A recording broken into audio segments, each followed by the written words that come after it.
Several people have asked if I'm still surfing. Yes, I am. I surfed all the way through the winter. Actually, the water is at its coldest right now, which is about 50 degrees. But I am gonna go check it out. It's supposed to be foggy on the coast, but to be honest, it's been a really great source of exercise and just a nice break from studio work. So I'm gonna go check it out.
Obviously, I got a new board. It's supposed to be damaged. I got it for $130 off Amazon, but I can't see any damage.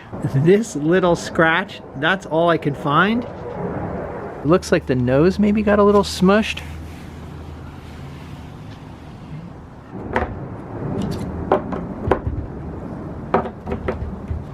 And it also comes with a 6-foot leash, and the leash has swivels so that you know, it won't get twisted up. So that's kind of a nice feature. Nothing fancy, but it'll work. All right, so I'm gonna surf on this thing tomorrow, so need to wax it up.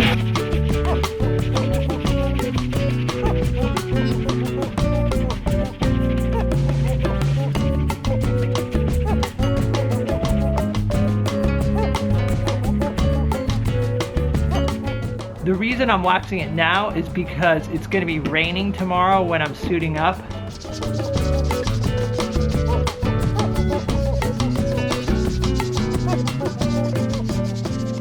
All right, nice and sticky. Okay, so I started surfing in July, which is about 8 months ago. And I started, like many, with a wave storm, which is this foam board behind me here. An 8-foot foam board, $99 from Costco. It came with fins and leash, and I did a review of that board in a previous video. But I've surfed on that ever since, and made a bunch of videos with that board. Just mounted a GoPro to the nose, drilled a hole through the board, mounted the camera, and it's been great. It's super fun, easy to get up on. It has a lot of buoyancy. I think it's 86 liters of volume, so very buoyant, very stable. But it's harder to get into bigger waves. Mostly what I've been surfing on are, like, say, from 1 foot to maybe head high. But as you get closer to head high waves, it's harder to get that board into a head high wave. You've really got to lean back and kind of glide down, almost like doing a wheelie. Otherwise, you'll just, you know, you'll just nosedive. So I felt like I want to start surfing bigger waves. So I needed a shorter board. Also, shorter boards are easier to turn. So, and I liked the soft top though. I liked, you know, the foam. I've been hit in the head by my wave storm many times. It doesn't hurt. So I thought I'd look for an inexpensive foam board. And some of these foam boards now are, the performance is actually really good and the price is good. Also, where I surf, there's a lot of rocks. And I can't tell you how many times I've hit rocks or just beached it on my wave storm, and there's no damage really at all. One tip though, I will say, somebody did kind of run over me, and I got fin cuts in the foam, and I just used a hot glue gun to seal it up. Good to go. So anyway, back to this board. This is a California board company Sushi Fish 6 foot 2 inch board, and it's got a volume, I believe, of 48 liters, which is still pretty, it's going to be pretty buoyant, but obviously less buoyant than the 86 liters of the Wave Storm. So anyway, like I said, it came with a leash, fins, and the fins pop in, and then you use Allen wrench to tighten them down. And I think I got this one for $130 on Amazon, as I said. And it's, you know, it's supposed to be damaged, but there was minimal damage, free shipping. But I've seen them as low as $170, so pretty reasonable for, you know, for a board like this.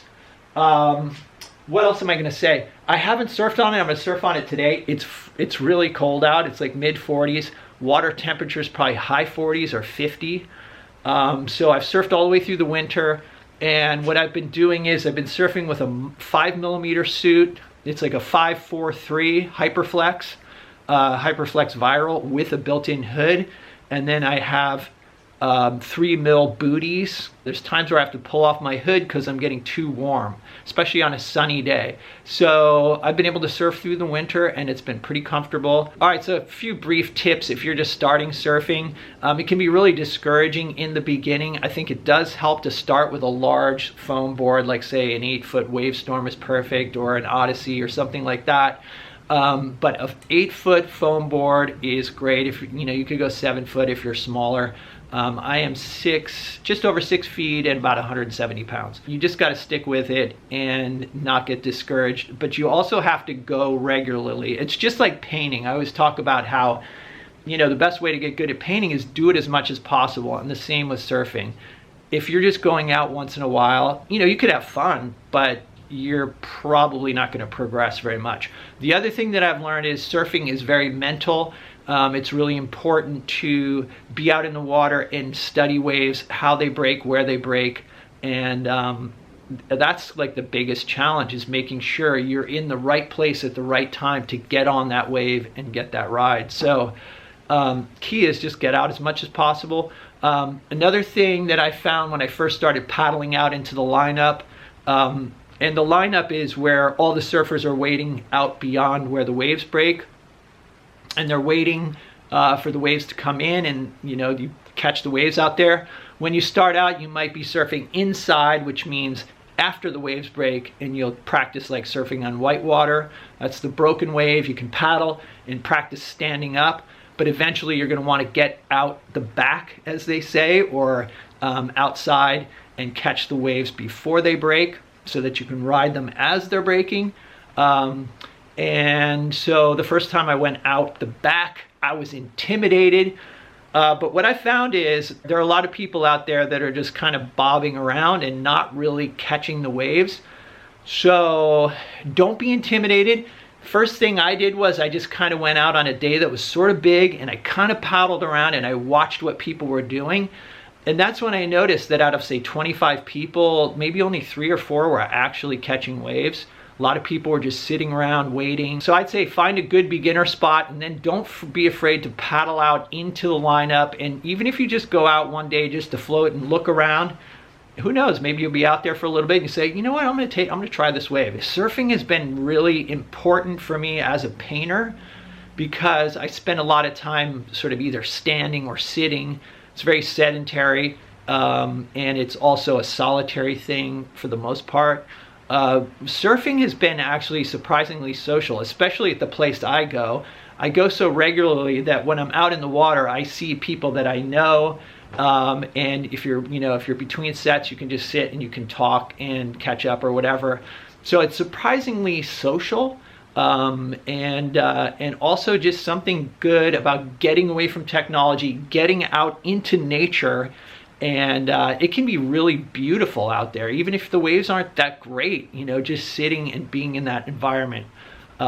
So yeah, so I think it's great. I plan to keep surfing until I can't surf anymore. Painting and surfing till the end. Anyway, that's it for this one. Let me know if you have any questions down below, and I will see you in the next video. One last thing, I will do a review of the performance of the sushi fish once I've surfed on it for a while. Okay, bye.